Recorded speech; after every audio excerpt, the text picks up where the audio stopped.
국내 증시 개장 상황 특징 업종 자세히 알아보겠습니다. 네, 이재규 SK증권 경인지점 PB차장 모셨습니다. 어서 오세요. 안녕하세요. 네, 이번 주 현장 분위기는 어땠습니까? 네, 뭐 변동성이 워낙 네. 컸기 때문에 네. 뭐 투자자분들도 고객분들 같은 경우도 매수해야 되냐, 매도해야 되냐 이런 걸 많이 많이 여쭤보시더라고요. 예. 근데 굉장히 아이러니한 것은 뭐 지난주, 지지난주에 예를 들어서 삼성전자가 20만 원이 넘어갈 때에는 예. 삼성전자를 매수하고 싶다라는 문의가 굉장히 많았거든요. 어허. 네. 근데 며칠 전에 이제 18만 원, 17만 5천 원을 이탈하면서 내려갈 때에는 예. 또 사기 싫다라는 말씀을 많이 하시더라고요. 그래서 이게 심리적인 부분이 맞아요. 굉장히 시장에 많은 영향을 미치고 있다라고 보여지고요. 추가적으로 시장에 지금 고객 예탁금이 130조까지 늘어나고 있는 모양새거든요. 현재. 예. 그렇기 때문에 이제 뭐 시장의 유동성은 충분히 공급이 되고 있기 때문에 새벽에 마감된 미증시가 좋지 못한 모습을 보였음에도 우리나라 시장이 계속해서 좀 강세를 보이는 게 아닌가.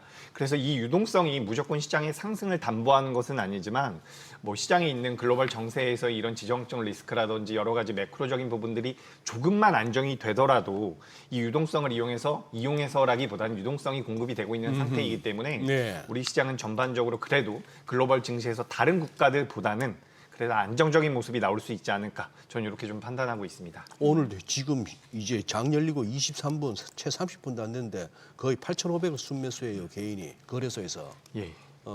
코스닥도 마찬가지고 뭐 한 150억 넘게 되는데 오늘 이 정도면 또 3조, 4조 각인데. 이게 참 순매도 부딪히는 게. 예. 예전에는 작년만 하더라도 네. 뭐 개인 투자뿐만 아니라 외국인도 마찬가지고요. 1조라는 단위가 매수나 매도로 찍히면 시장의 방향성이 만들어지는 경우가 글쎄, 많았거든요. 그랬죠. 근데 지금은 뭐 장 초반 20분 만에 8천억씩 이렇게 매수가 들어온다라는 것은 어쨌든 뭐 유동성이 많이 공급이 되고 있다라는 부분이고 제가 아까 전에 이제 우리나라 시장이 좀 안정적으로 움직일 수 있다라는 말씀을 드렸던 것은 이번 네. 주 초에 하락과 상승이 굉장히 가파르게 나왔잖아요. 그래요. 그렇기 때문에 만약에 지금부터 급락이 나온다면 매수하겠다라는 대기 물량도 많을 것 같고요. 그럴 것 같아요. 반대로 또 이제 네. 올라가는 경우에는 못 따라가는 경우도 있긴 하겠죠. 그런 식으로 이제 변동성 자체가 좀 축소가 된다면 지금부터는 그래도 좀 안정적인 흐름이 나올 수 있다라고 생각이 됩니다.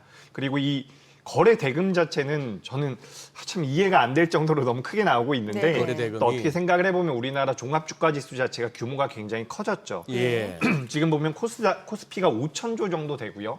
코스닥 같은 경우는 600조 정도가 되거든요. 전체 시장이. 그러니까 작년보다는 많이 커져 있기 때문에 이 매수 매도 규모에 대해서도 어떻게 보면 작년보다 2배 정도는 기본값으로 우리가 보는 것도 맞지 않을까라는 말씀드리면서 요건 또 있는 것 같습니다. 오늘 코스닥이 또 상대적으로 굉장히 강하게 올라오고 있는 모습인데 양시장의 시장 규모 차이가 커요. 네. 그러니까 5,000조와 600조 시장이기 때문에 같은 1조가 유입이 된다라고 하더라도 변동성이 크기는 많이 차이가 날 수가 있거든요. 그렇기 때문에 코스닥이 오늘은 좀 더 강한 모습을 보이고 있다. 이렇게 말씀드리겠습니다. 네. 네. 자, 지금 사실 이틀 동안 시장 폭락했을 때만 하더라도 이제 신용 미수 물량이 워낙 많기 때문에 반대 매매 조심해야 된다 얘기 있었는데 이제 이거 끝난 거예요? 어떻게 좀 진정이 되는 국면인 거예요? 네, 제가 이걸 어제도 질문을 받았는데 예. 저는 개인적으로는 일단 끝난 것 같습니다. 아, 좀 일단락됐다. 예, 그러니까 어제의 네. 반등이 굉장히 강하게 나왔죠. 네. 만약에 어제 그제 밤에 그러니까 우리나라 급락했었던 저녁 시간대 우리나라 넥스트레이드에서 삼성전자와 SK하이닉스가 올라오거나 예. 올라오지 못했었다라고 한다면 어제는 정말 무서웠을 거라고 생각을 하거든요. 네. 근데 어찌됐건 간에 급락이 나왔었던 시점에서도 반대 매도 물량이 많이 나왔을 것 같고요. 어제 반등이 나오는 과정에서도 이 신용 매매라든지 좀 무리하게 투자했었던 자금들에 대해서는 우리가 시장이 좀 불안정해지면 가장 네. 먼저 하는 것이 레버리지를 축소하는 부분이거든요. 그래서 그때 이제 반대 매도가 나가셨던 분들이나 리스크 관리 차원에서 줄인 분들이 많다라고 보여지기 때문에 당장에는 우리가 신용에 대한 걱정을 안 하셔도 괜찮을 것 같습니다. 근데 이게 문제가 될 수 있는 게 우리가 지금 5,250포인트 어제 시초가가 5,250포인트였거든요. 코스피 기준으로. 네. 근데 만약에 지금부터 다시 한번 여기까지 내려간다면 저는 그때는 위험해질 가능성이 있다라고 보여져요. 그래서 저는 여기서부터는 우리나라 시장이 5,400, 300 이 이하로는 안 내려가야지만 추세가 온전히 돌아섰다라고 보여지는 거고 만약에 그 수준까지 내려간다면 직전 저점을 이탈할 가능성도 전 있다라고 보여지거든요. 네. 그래서 만약에 여기서 우리나라 시장이 다시 한번 지난번에 신용 반대 매도가 나왔었던 레벨까지 내려간다면 그때는 저는 매수로 공격적으로 다가가기보다는 그때는 정말 조심해야 되지 않을까 저는 이렇게 생각하고 있습니다. 아니 지금 대본에 뭐 그래프 하나 올라왔는데 깜짝 놀라겠네요. 이건 뭐야? 저기 전쟁 미국이란 전쟁 터지고 나서 무슨 은행 마이너스 통장 잔액이 어떻게 이렇게 늘어요? 순식간에 늘었네. 네, 요즘 주식 투자하는 분들이 정말 많은 것 같습니다. 이걸 마통까지 해가지고 주식을 하신다. 예, 그래서 네. 급락이 나왔을 때 네. 이렇게 이제 마이너스 통장 잔액이 많이 늘었다라고 하는데 예. 제가 얼마 전에 은행에 볼 일이 있어서 좀 방문을 했거든요. 네. 근데 은행에서도 주식 이야기를 하고 계시더라고요. 고객분들께서. 아. 그래서 이게 주식시장으로 자금이 추가적으로 유입이 될 수 있겠구나. 관심이 확실히 높구나라는 생각을 했습니다. 네. 그래서 지금 이제 마이너스 통장까지 이용해서 주식 투자를 하는 것을 저는 뭐 당연히 권해드리진 않지만 지금 시장에 대한 관심도는 높다라는 부분이고 이게 유동성과 연동이 된다면 우리 시장에 대한 그런 뭐 하방 지지 라인은 개인 투자자분들이 만들어낼 가능성도 있다라는 생각이 들어요. 이게 당장에는 전 문제가 되지 않을 거라고 보여지거든요. 네. 그러니까 우리가 좀 시간이 지나면 이렇게 뭐 무리해서 매매한 기업들이 자금들이라든지 시장이 많이 올라가는 구간에 놓여 있을 때 추격 매수한다라는 부분이라든지 이런 부분들은 나중에는 문제가 될 가능성이 있어 보입니다. 근데 지금 당장에는 우리가 우려할 만한 상황은 아니라고 보여져서 이 말씀을 드리고 싶고 지금 우리가 신용잔고도 많이 올라왔다라는 이야기를 하지만 실제로 고객 예탁금 같은 경우도 굉장히 빠르게 늘어나고 있거든요. 네. 제가 지금 화면 이걸 이제 찾아보시면 아실 텐데 신용잔고가 늘어나지만 고객 예탁금은 더 빠르게 늘어나고 있습니다. 글쎄. 그러니까 우리가 이걸 무조건 부정적으로 볼 필요는 없다라고 저는 생각을 해요. 그러니까 나중에 문제가 될 때는 빠르게 탈출하겠다라는 그런 탈출구 전략을 좀 가지고 계셔야겠지만 지금 당장에는 고객 예탁금이 늘어나는 속도 제가 3월 4일 기준으로 고객 예탁금이 지금 132조가 나오거든요. 와. 예. 굉장히 많이 들어와 있고 추가적으로 우리가 CMA 통장 같은 경우도 주식 쪽으로 자금이 넘어올 가능성이 있다라는 이야기가 되고 있고요. 퇴직연금 쪽에서도 자금이 넘어올 수 있다라는 이야기가 되고 있기 때문에 우리가 예전에는 개인 투자자분들이 단기 매매를 많이 한다. 그래서 들어왔다가도 빠르게 나갈 수 있다라고 이야기가 되는데 만약에 연금 시장 쪽에서도 자금이 들어온다면 그 자금들은 무조건 단기라고 우리가 생각할 수가 없거든요. 그렇기 때문에 시장이 어떻게 보면 체질적으로 좀 바뀔 수 있다. 저는 개인적으로는 그런 우리나라가 어쨌든 밸류업 프로그램부터 시작이 돼가지고 정책적으로 우리나라 시장을 육성하겠다라는 부분들이 쭉 이제 단계별로 이어지고 있잖아요. 그래서 그런 과정에서 어제와 그제의 변동성이 나왔고 좀 거쳐가는 과정이라고 저는 긍정적으로 좀 생각을 하고 있는데 말씀드렸다시피 여기서 만약에 시장이 지난 저점을 이탈하는 수준까지 밀린다면 네. 저는 그때는 조심해야 된다고 생각을 해요. 그러니까 지금 들어와 있는 유동성이 굉장히 강력한 구심점을 가지고 있다라고는 생각을 안 하거든요. 그러니까 변동성이 크게 나온다라고 보여지는 네. 거고 네. 좋을 때에는 그 유동성이 굉장히 좋은 역할을 해서 1% 2% 올라갈 시장이 3% 4% 올라갈 수 있지만 그 반대급부도 있다라는 거죠. 예. 그래서 이 반대급부가 나오는 타점의 타이밍에서 내가 어떻게 대응을 할지에 대한 그런 시나리오를 투자하시는 분들 입장에서는 좀 고민을 해보실 필요가 있지 않을까라는 말씀드리겠습니다. 네. 왜 시장 폭락하고 나서 좀 빠르게 다시 좀 회복이 될 때 많은 전문가분들이 이제 기존의 시장 상승을 주도했던 섹터들이 또 빠르게 올라올 거다라는 얘기를 주셨는데 일단 어제의 흐름은 그랬어요. 근데 오늘은 약간 미묘하게 온도 차이가 좀 느껴지는 것 같아요. 예. 어떻게 봐야 돼요? 왜냐면은 저는 이제 코스닥 쪽이 조금 더 지금 관심을 많이들 가지시는 건가 이런 생각도 들고 코스닥이요. 예. 예.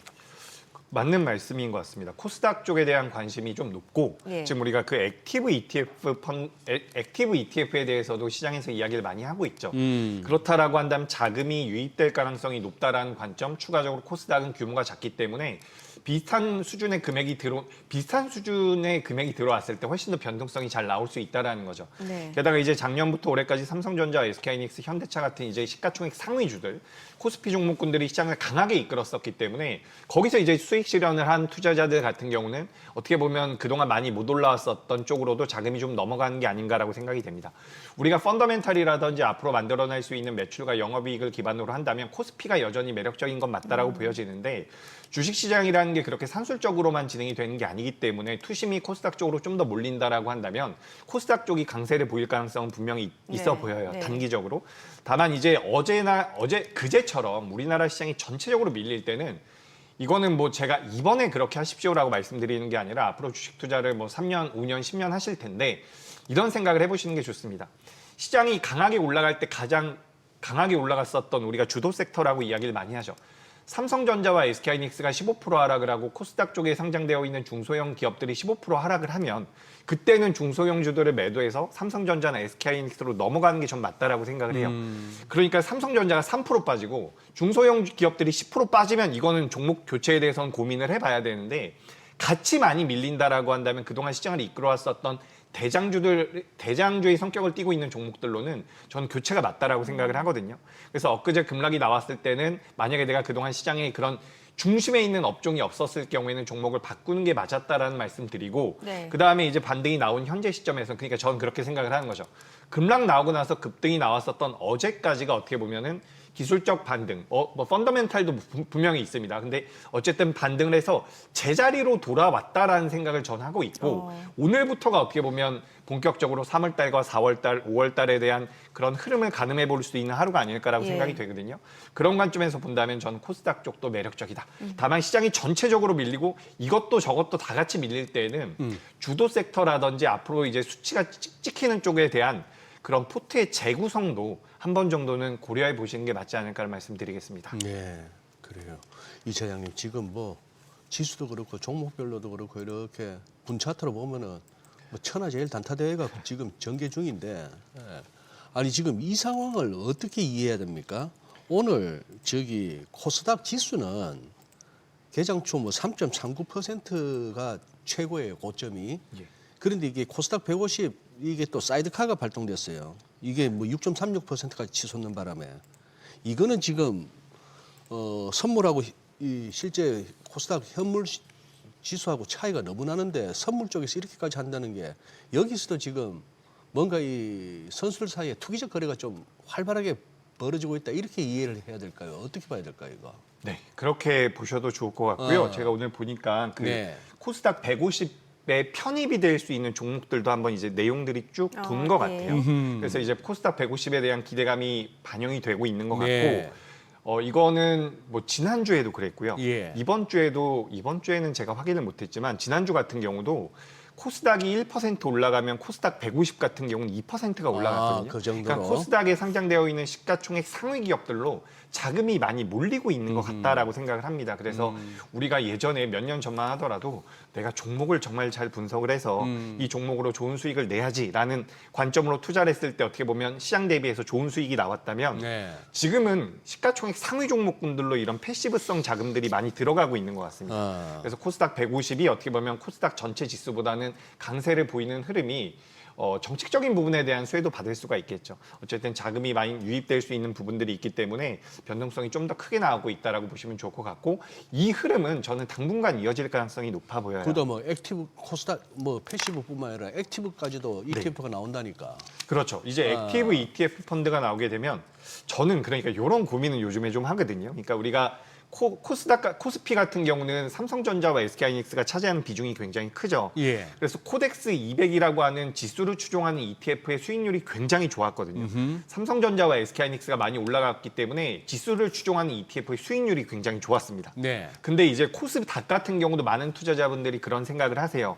그래서 코덱스 뭐 삼성자산운용에서 운영하고 있는 ETF 상품 중에서 코스닥 150 ETF가 있거든요. 네. 그래서 이쪽으로 이제 자금이 쭉쭉쭉 들어가고 있는데 제가 그래서 이쪽이 나쁘다는 건 아닙니다. 다만 액티브 ETF가 나온다면 네. 그쪽이 수익률적인 측면에서는 좀 더 유리할 수도 있겠다라는 생각이 들어요. 그러니까 코스피 같은 경우는 삼성전자와 SK하이닉스 차지하는 비중이 크기 때문에 지수를 추종하는 ETF가 굉장히 좋았다라고 한다면 코스닥 같은 경우는 오히려 액티브 ETF가 수익률적인 측면에서 지수 추종보다는 좀 더 유리할 가능성이 있겠다라는 생각이 들거든요. 그렇기 때문에 우리가 액티브 ETF가 나온 이후에는 좀 이게 성격 자체가 바뀔 수가 있기 때문에 이런 부분을 좀 말씀드려 봅니다. 네. 왜 그동안 한참 삼성전자, SK하이닉스가 막 이제 힘을 내면서 올라갈 때는 이 종목들이 조금만 조정받으면 사겠다. 앞서 말씀 주신 대로 그 주변의 고객분들처럼. 근데 오늘처럼 이런 흐름이면은 다른 종목은 오히려 흐름이 또 괜찮고 이러면은 약간 이거 조금 다른 쪽으로 비중을 더 늘려야 되는 건가 이런 생각들을 하실 것 같아요. 네. 어때요, 예. 반도체는? 네. 반도체 저는 괜찮게 생각을 하고 여전히 있는데 괜찮다.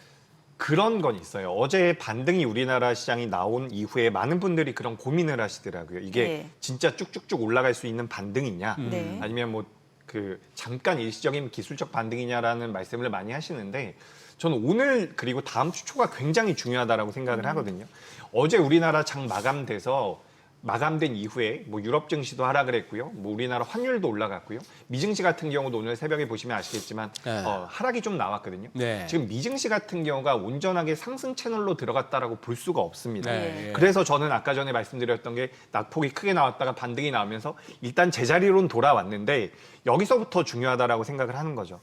지금 글로벌 시장이 완전히 온전히 우상향을 만들어 가고 있다면 저도 여기서 우리나라 시장이 저점을 잡고 반도체를 매수하십시오라고 말씀드릴 텐데 만약에 내가 지금 주식 비중이 아예 없다라고 한다면 매수하는 건 나쁘지 않습니다. 네. 하지만 주식 비중이 많이 채워져 있다면 저는 다음 주 초까지는 그래도 좀 지켜볼 필요는 있지 않을까라고 좀 생각이 기다리자. 돼요. 예, 그러니까 이게 어제 반등 나오니까 또 시장이 많이 올라갈 것 같다라는 생각이 들거든요. 예. 근데 그건 아닌 것 같다. 예. 왜냐하면 지금 뭐 우리나라에 들어온 수급도 좋지만 전체적으로 어제 장 마감되고 나서 이 매크로적인 부분들은 그렇게 매력적이진 않아요.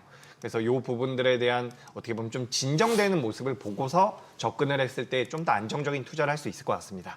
지금 자막에 골드만삭스 코스피 급락은 일시 조정, 7천 상향 이렇게 나옵니다만 진짜 외국인들 골드만삭스 우습게 하는구나. 말을 죽으라고 안 듣네. 최근 일주일만 살펴보니까 거의 13조 팔았고 코스피에서 오히려 코스닥에서 한 뭐 2조 5천억 샀었는데 골드만삭스는 코스피가 올라간다고 그러는데 골드만이 바본가 외국인들이 너무 골드만을 무시하는 건가? 아유 참, 네 그러네요. 질문은요? 참 헷갈려요. 예. 방송이라고 매일매일 이렇게 하고 있습니다만 저는 당장 오늘 오후가 진짜 올라가 준다면 모르겠어요.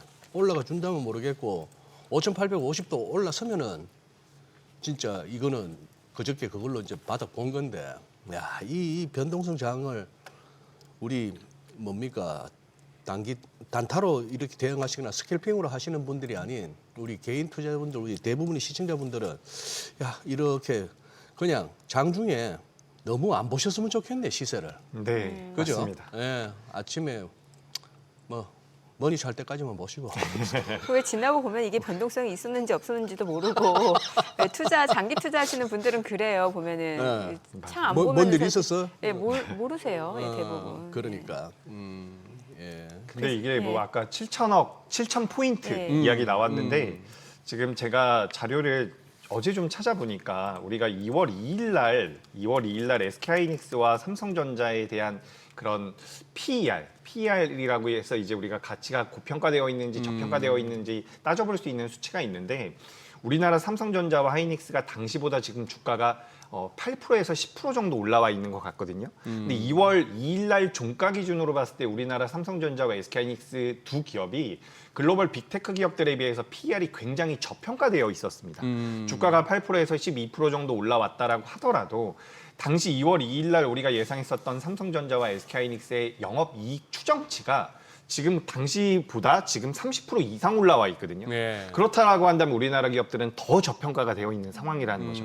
수치적인 측면에서 봤을 때는 삼성전자와 SK하이닉스가 여기서 좀 버텨주고 말씀드렸던 대로 지정학적 리스크라든지 매크로적인 부분들이 어느 정도 안정이 되면 네. 유동성이 풍부한 상태이기 때문에 저도 뭐 6,000포인트 다시 올라갈 가능성이 높다라고 보여져요. 그건 근데 산술적인 부분이라는 예. 거죠. 뭐 어제 그제 많이 보셔서 아시겠지만 변동성이 나오면 또 대응이 쉽지가 않거든요. 그래서 그렇죠. 항상 이제 매매를 하실 때는 안 좋은 시나리오에 대해서도 좀 생각을 해보시고 다만 지금 산술적으로는 우리나라 시장이 그래도 좀 더 우상향을 하는 게 맞다라는 말씀도 드려보도록 하겠습니다.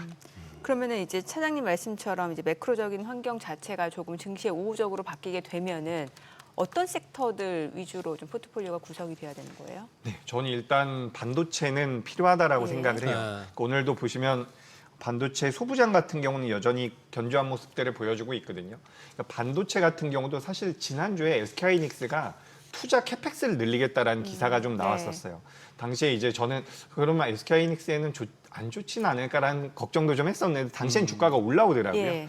근데 이제 그 캐펙스 투자를 우리나라 기업들이 한다라는 것은 소부장 기업들의 실제로 낙수 효과가 본격적으로 반영이 될 가능성이 있어 보이거든요. 그래서 자금이 들어온다라는 관점으로 좀 보시면 좋을 것 같고, 추가적으로 이제 코스닥 소부장 같은 경우는 그 반도체 소부장 같은 경우는 코스닥에 상장되어 있는 기업들이 많습니다. 그래서 반도체 소부장 중에서는 코스닥 150에 편입되어 있는 이런 기업들 위주로 좀 보시면서 주도 섹터를 여전히 잡아가실 필요가 있다는 말씀드리고요.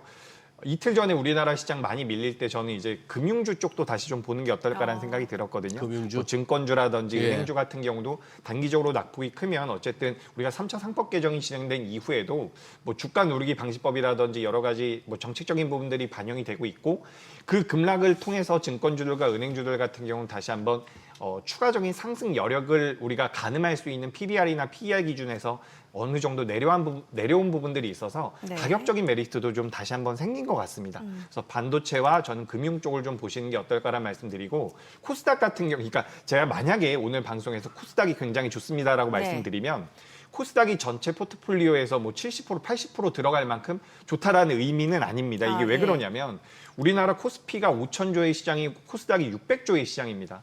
그러니까 요 비중 자체를 좀 다르죠. 구분을 해보면 네. 뭐 예를 들어 가지고 뭐 5,600조의 시장이라고 했을 때 600조 정도가 코스닥이라고 한다면 전체 우리나라 대한민국 시장에서 코스닥이 차지하고 있는 비중이 10%, 12% 정도 되는 거거든요. 예. 그래서 코스닥을 좋게 본다라고 하더라도 전체 포트에서는 뭐 20%, 30% 정도를 들어가는 게 맞다라는 거죠. 그래서 저는 이제 코스닥도 긍정적으로 보고 있는데 전체 포트를 놓고 본다면 한 20% 정도는 코스닥, 이런 식으로 좀 배분을 해보는 게 어떨까. 그래서 주도 섹터와 코스닥 이렇게 좀 의견 드려보겠습니다. 네.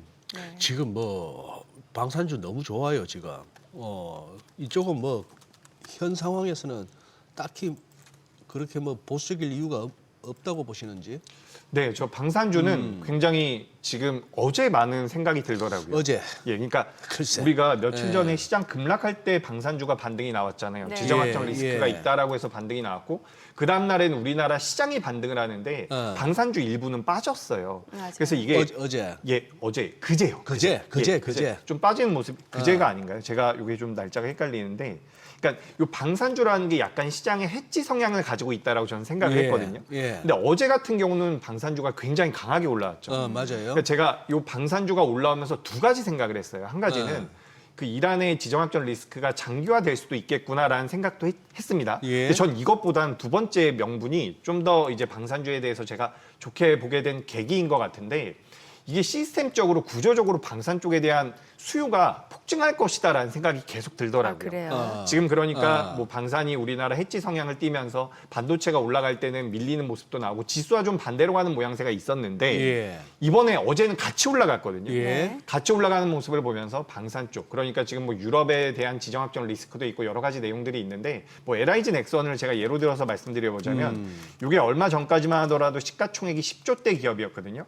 지금 16조까지 올랐는데 이게 지금 수주잔고가 26조 정도 남아있는 상황입니다. 예. 근데 그런 상황에서도 주가가 지지부진했었는데 예. 최근에 이제 지정학적 리스크가 부각이 되면서 결국에는 우리가 예전에 예측이 가능했었던 국제 정세에서 예측이 가능하지 못한 상황으로 들어가고 있잖아요. 네. 그러니까 예전에는 규칙이 있었기 때문에 예측을 할 수 있었던 부분인데 트럼프가 대통령이 된 이후에는 규칙이 많이 무시되는 경우가 있고, 그렇다라고 한다면 우리가 예측을 할 수가 없는 부분이죠. 그래서 이제 이 군비 증강에 대한 모멘텀 같은 경우는 추가적으로 구조적으로 굉장히 오랫동안 지속될 가능성이 있다라고 본다면 우리나라 방산주들은 매력적일 수 있다라는 말씀을 드리고 싶습니다. 아니 LIG 넥슨도 그렇고 뭐 하나 시스템도 그렇고, 근데 그저께 우리 완전 그 폭락했던 날, 예.